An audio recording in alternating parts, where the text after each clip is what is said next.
Ito mga katits, linisan natin. Yan mga katits.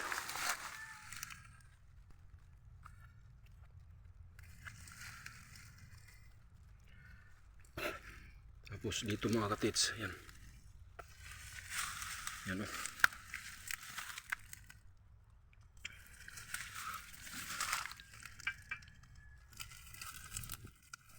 Yan mga katits. Tapos sa dito mga katits. Ito. Tinuturo yung harap mga katits. Yan. Malaking bato mga katits. Ayan po mga katits. Mayroong parang cross mga katits. Tapos nakakahon-kahon ng bato mga katits. Ayan.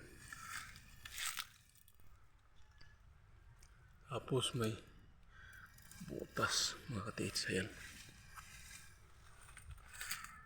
Laking bato nito mga katits. Tapos sa likuran niya mga katits, mayroong bato na.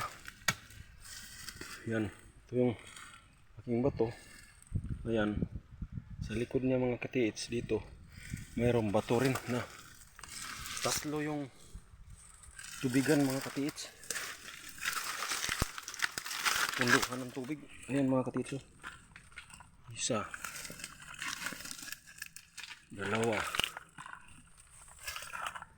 Tatlo mga katits. Yan mga katits. Tatlong basyaw mga katits. Nagaya ng tubig.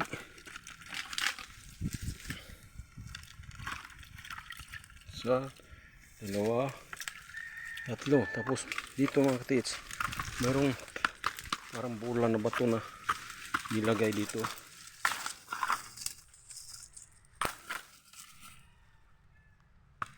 Yan mga katits, nilagay dyan. Yan.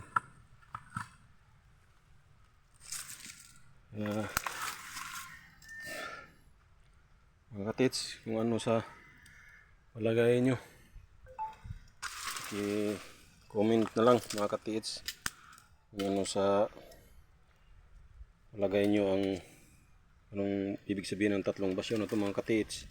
Tapos yung kasing laki ng basyaw, ang bilog na ito na may tubig, ganun din ang kalaki ng bato mga katits.